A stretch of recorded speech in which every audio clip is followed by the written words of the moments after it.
Hello friends. आज हम लोग डिस्कस करते हैं सारी इन्फॉर्मेशन केवीपीवाई के बारे में। केवीपीवाई फुल फॉर्म है किशोर वैज्ञानिक प्रोत्साहन योजना। यानी जो स्टूडेंट्स हैं interested in research carriers in basic science, उनके मोटिवेशन के लिए ये स्कीम भारत सरकार द्वारा चलाई जाती है। ये सबसे पहले 1999 में भारत रत्न डॉक्टर अटल बिहारी वाजपेयी द्वारा, पीएम थे हमारे उस समय, अटल बिहारी वाजपेयी द्वारा चलाई गई थी। अभी इसका इम्प्लीमेंटेशन जो है वो IISc Bangalore, Indian institute of science Bangalore के द्वारा किया जाता है। आप सभी जानते हैं कि साइंस के बेसिक साइंसेस के फील्ड में आईआईएससी बैंगलोर इंडिया का टॉप इंस्टीट्यूट है और वर्ल्ड में भी इसकी अच्छी रैंकिंग्स है, टॉप 100 में रैंकिंग्स है। इस एग्जाम की एलिजिबिलिटी के बारे में देख लेते हैं। देखिए, इस एग्जाम में 3 स्ट्रीम्स हैं। पहली स्ट्रीम है स्ट्रीम एस ए, दूसरी एस एक्स और तीसरी स्ट्रीम है एस बी। ऐसे स्ट्रीम में उन स्टूडेंट्स को रखा गया है जिन्होंने for students enrolled in class 11th, जिन्होंने अभी अभी क्लास 11th में एडमिशन लिया है, यानी इसी साल क्लास 11th में एनरोल किया है। एस एक्स वो स्ट्रीम है जिन्होंने क्लास 12th में एडमिशन लिया है। और एस बी स्ट्रीम में वो स्टूडेंट्स आते हैं जिनका फर्स्ट ईयर बीएससी चल रहा है या फर्स्ट ईयर बीएस चल रहा है, बी स्टैट, बी मैथ, और इंटीग्रेटेड एमएससी का फर्स्ट ईयर चल रहा है या इंटीग्रेटेड एमएस का फर्स्ट ईयर चल रहा है। तो ये 3 इसकी स्ट्रीम्स हैं और तीनों स्ट्रीम्स की अलग अलग एलिजिबिलिटीज़ हैं। जैसे एसए स्ट्रीम के लिए एलिजिबिलिटी जो है वो 75% मार्क्स है, मैथमेटिक्स और साइंस एग्रीगेट। साइंस और मैथमेटिक्स में आपके 10th क्लास के मार्क्स का एग्रीगेट किया जाएगा, वो 75% होना चाहिए। SC ST PWD को 65% उनके मार्क्स होने चाहिए मैथमेटिक्स और साइंस में। सेम एलिजिबिलिटी क्राइटेरिया है एसएक्स स्ट्रीम के लिए, यानी जो क्लास 12th के स्टूडेंट्स हैं, जो इस समय क्लास 12th में पढ़ रहे हैं, उनके भी 10th के मार्क्स देखे जाएंगे, 11th के नहीं देखे जाएंगे। 10th में उनके 75% होने चाहिए मैथ और साइंस में एग्रीगेट। और ऐसे ही जो स्टूडेंट्स बीएससी फर्स्ट ईयर में या इंटीग्रेटेड एमएससी में फर्स्ट ईयर में है, यानी स्ट्रीम एसबी में, उनकी एलिजिबिलिटी है 60% होने चाहिए साइंस सब्जेक्ट्स में क्लास 12th में। आप ध्यान से देखिए, साइंस सब्जेक्ट्स का एग्रीगेट क्लास 12th में 60% होना चाहिए और यहीं पे SC ST PW के लिए 50% होना चाहिए। और एक बात आप ध्यान दीजिए कि आपको जो स्कॉलरशिप मिलती है वो क्लास 12th के बाद, यानी जब आप किसी ग्रेजुएशन में बीएससी या बीएस या इंटीग्रेटेड एमएससी में एडमिशन लेते हैं, तब आपकी स्टार्ट होती है स्कॉलरशिप। तो आप याद रखिए कि आपके 12th में तब भी 60% मार्क्स आने चाहिए, अगर आप इस एग्जाम को पास कर लेते हैं उसके बाद भी। अब हम लोग डिस्कस कर लेते हैं 2020 की इंपॉर्टेंट डेट्स। ध्यान से देखिए, इस बार 2020 में थोड़ा कोरोना पैंडेमिक के कारण थोड़ा लेट हो गया सेशन, और इसलिए हमारे ऑनलाइन जो एप्लीकेशन है वो अभी स्टार्ट हुए हैं 6 सितंबर 2020 को। ठीक है, और इसकी लास्ट डेट है 5 अक्टूबर 2020। और याद रखिए, केवीपीवाई का जो एप्टीट्यूड टेस्ट होता है, रिटन टेस्ट होना है, वो 31 जनवरी को होना है। इन जनरल जो एवरी ईयर होता है वो जुलाई के अराउंड इसके फॉर्म आते हैं, फर्स्ट वीक और सेकेंड वीक ऑफ जुलाई, और 1 मंथ आपकी लास्ट डेट होती है। एप्लीकेशन फीस की बात करें तो जनरल, ईडब्ल्यूएस और ओबीसी को इस बार फीस देनी है 1250 एंड SC ST PW के लिए है 625 रुपीज़।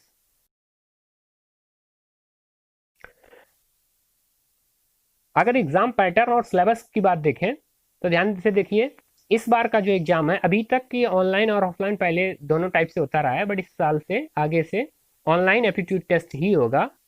और ऑनलाइन में 2 टाइप के एग्जाम होंगे। ऐसे स्ट्रीम का, यानी जो 11th क्लास में जिन्होंने एडमिशन लिया है उनका अलग एग्जाम होगा, और जो स्ट्रीम SB और SX है उनका अलग एग्जाम होगा। तो ध्यान से देखिए, पेपर में ऐसे वालों जो ऐसे स्ट्रीम के हैं जिन्होंने 11th में एडमिशन लिया है, उनको चारों सब्जेक्ट कंपलसरी हैं, मैथमेटिक्स, फिजिक्स, केमिस्ट्री, बायोलॉजी। आपको ये याद रखना है कि चारों सब्जेक्ट्स आपको कंपलसरी हैं और चारों के क्वेश्चन आपको अटेम्प्ट करने हैं। पार्ट ए में 15 15 15 15, ऑल 4 सब्जेक्ट से 15 क्वेश्चन है। पार्ट सेकंड में 5 5 5 5। पार्ट फर्स्ट का एक क्वेश्चन 1 मार्क्स का है और पार्ट 2 का एक क्वेश्चन 2 मार्क्स का है। इसलिए 5 2 10 एंड 15 25, यानी mathematics, physics, chemistry and biology चारों सब्जेक्ट जो आपके 20-25 मार्क्स के हैं और टोटल 100 मार्क्स का ये आपका पेपर होगा। और आपको याद रखना है, इसमें 1/4 निगेटिव मार्किंग है। 1/4 यानी अगर 1 मार्क्स का क्वेश्चन है तो 0.25 निगेटिव मार्क्स, 2 मार्क्स का क्वेश्चन है तो 0.50 नेगेटिव मार्क्स, और आपको सारे क्वेश्चन अटेम्प्ट करने हैं चारों सब्जेक्ट्स के।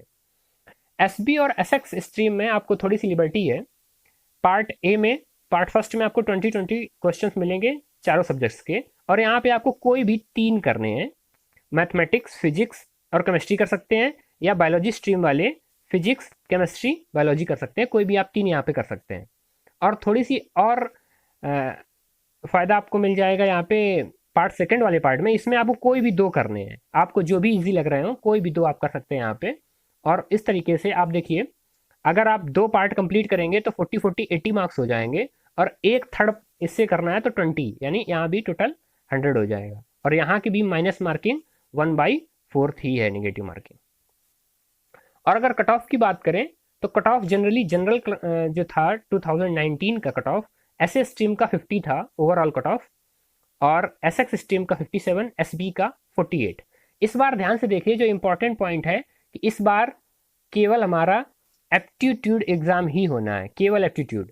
हर साल क्या होता था, जनरल, एप्टीट्यूड प्लस इंटरव्यू भी होता था, इंटरव्यू। और वेटेज क्या रहता है, वेटेज रहता है 75% एप्टीट्यूड का एंड 25% इंटरव्यू का। तो आगे से किसी भी ईयर में दोनों ही होंगे, 75% और 25% वेटेज के साथ में। बट इस ईयर कोरोना पैंडेमिक है, इसके लिए शायद वो इंटरव्यू को कंडक्ट नहीं करा रहे हैं। तो आप ये भी ध्यान रखिए कि ये आपके लिए गोल्डन चांस भी हो सकता है, क्योंकि कई लड़कों के एप्टीट्यूड अच्छा होता है, वो अच्छा स्कोर कर ले जाते हैं, बट इंटरव्यू कहीं ना कहीं थोड़ा सा टफ पड़ता है सभी के लिए।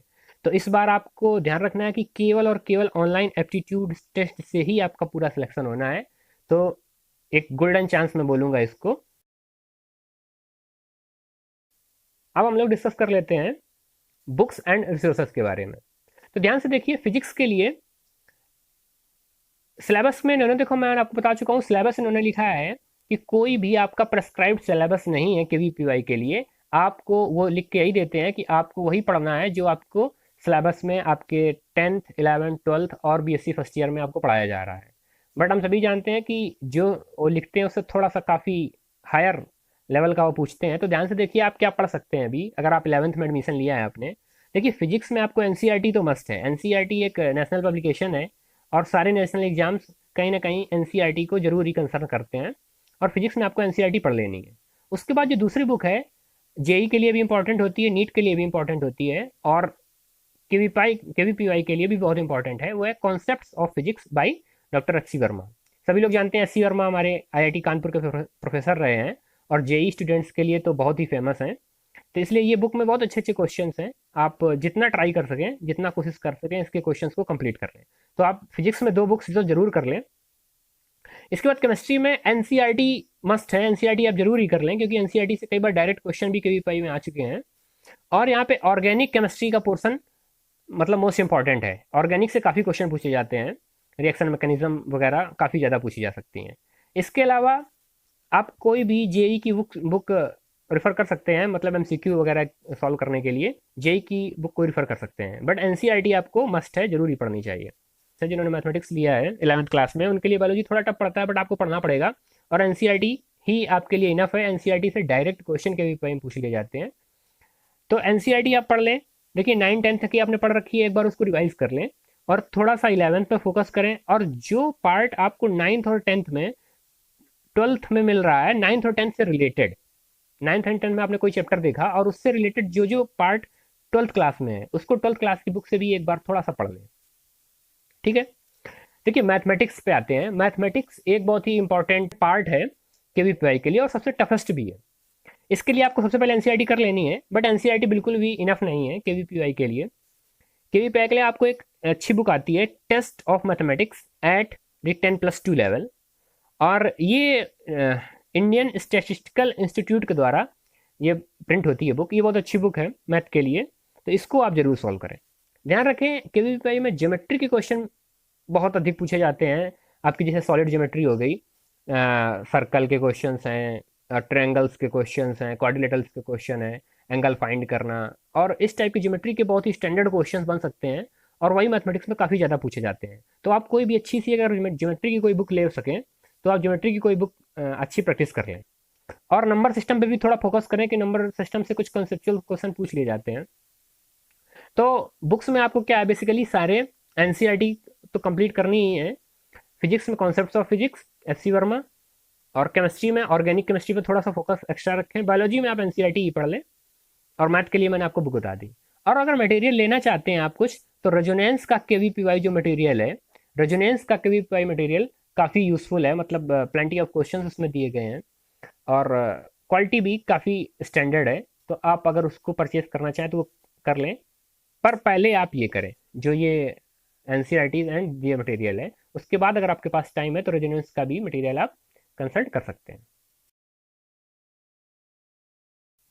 अब हम लोग एक बार बात कर लेते हैं इंपॉर्टेंस एंड बेनिफिट्स की। इंपॉर्टेंस की बात करना इसलिए ज़रूरी है क्योंकि कई बार हमको लगता है कि क्या हम अपने जो हमारा सिलेबस चल रहा है कॉलेज में, स्कूल में, क्या उसको बाईपास करके हमें केवीपीवाई के लिए प्रिपरेशन करनी चाहिए। कुछ लोगों को लगता है कि ये तो टाइम पास है, मतलब हम बायोलॉजी क्यों पढ़ रहे हैं जबकि मैथमेटिक्स हमने ले लिया है। बट आप इसकी एक बार इंपॉर्टेंस देखें, अगर इसको समझेंगे तब आपको लगेगा नहीं, ये बायोलॉजी पढ़ना भी आपके लिए वर्थ है। देखिए, सबसे पहला इसका बेनिफिट क्या है, आपको एक फेलोशिप मिल जाती है। फेलोशिप क्या मिलती है आपको, जब आप ग्रेजुएशन स्टार्ट करते हैं फर्स्ट ईयर ऑफ बीएससी से, या इंटीग्रेटेड एमएससी अगर आप कर रहे हैं, तो फर्स्ट ईयर से थर्ड ईयर यानी 3 ईयर्स के लिए आपको 5000 रुपीज पर मंथ मिलते हैं, प्लस 20,000 एक एनुअल ग्रांट भी मिलती है। और फोर्थ ईयर और 5 ईयर, यानी अगर एमएससी कर रहे हैं आप बेसिक साइंसेज में, तो फोर्थ और 5 ईयर में आपको 7,000 पर मंथ स्कॉलरशिप मिलेगी, फेलोशिप मिलेगी, और 28,000 प्लस 28,000 एनुअल ग्रांट भी मिलेगा। तो ये एक बहुत बड़ा सपोर्ट हो जाता है अगर आपको खुद की फेलोशिप मिल रही हो। तो एक इसकी इंपॉर्टेंस ये है। इससे भी इम्पोर्टेंट कि आपको एडमिशन ऑफर मिल जाता है आईएससी और आइजर्स में। जनरली आईएससी क्या करता है, केवीपीआई के टॉप 200 रैंक्स को अपने यहाँ ऑफर देता है, 200 250 तक भी, मैं जनरल रैंक की बात कर रहा हूँ। आईएससी में ऑफर मिल जाता है, और जो सारे आइजर्स हैं, 6 आइजर्स हैं, सारे आइजर्स भी आपको कॉल करते हैं कि आप अगर एडमिशन लेना चाहें बेसिक साइंसेस में, इंटीग्रेटेड एमएससी में, तो आपको वहाँ पे एडमिशन मिल सकता है। बीएसएमएस में आपको एडमिशन वहाँ पे मिल सकता है। थर्ड थिंग है आपको साइंस कैंप्स। जो साइंस कैंप होते हैं, मतलब वर्ल्ड के टॉप मोस्ट साइंटिस्ट आते हैं वहाँ पे, जिसमें जिन कैंप्स में किसी आईआईटीएन तक को अलाउ नहीं है जाना, वहाँ पे केवीपीआई स्कॉलर्स को जाना अलाउड है। तो ये आपके लिए एक बहुत बड़ा अपॉर्चुनिटी हो सकता है कि आप वर्ल्ड लेवल के साइंटिस्ट से बहुत ही अर्ली एज में मिल सकें और उनका गाइडेंस लेके अपनी रिसर्च करियर को कुछ आगे बढ़ा सकें। उसके बाद एक और बहुत बड़ा आपके पास बेनिफिट है, वो क्या है, आपको एक केवीपीवाई आई कार्ड मिल जाता है। केवीपीवाई आई कार्ड, और आई कार्ड की वैल्यू आप ऐसे समझिए, उस आई कार्ड को दिखाकर आप किसी भी नेशनल लेबोरेटरी या किसी भी यूनिवर्सिटी की लाइब्रेरी में आपको फ्री एक्सेस मिल जाता है। मतलब कोई भी लेबोरेटरी हो, दिल्ली के एनसीएल हो, या सीएसआईआर की कोई लेबोरेटरी हो, इवन एसरो और डीआरडीओ की लेबोरेटरीज में भी अगर आप केवीपीआई स्कॉलर हैं तो आपको वहाँ की फ्री एक्सेस मिल जाती है। आप उनकी लाइब्रेरी, आप उनके रिसोर्सेज का यूज़ कर सकते हैं। तो इसलिए मैं बोल रहा हूँ कि ये एक बहुत ही गोल्डन चांस है, क्योंकि इस बार इंटरव्यू भी नहीं है और केवल एप्टीट्यूड टेस्ट के बेस पे आपका सिलेक्शन होना है। तो जितने भी स्टूडेंट्स वीडियो को देख रहे हैं, सभी लोग इसको ट्राई करें, और जितने भी फ्रेंड्स हैं उनको भी एक गोल्डन अपॉर्चुनिटी के बारे में बताएं। क्योंकि अगर आप अभी इसको क्वालिफाई करते हैं, हमारे 11th क्लास या 12th क्लास, तो आपका एक सिक्योर फ्यूचर बेसिक साइंसेज में रिसर्च के लाइन में जो एक फ्यूचर है वो आपको मिल सकता है। Thank you.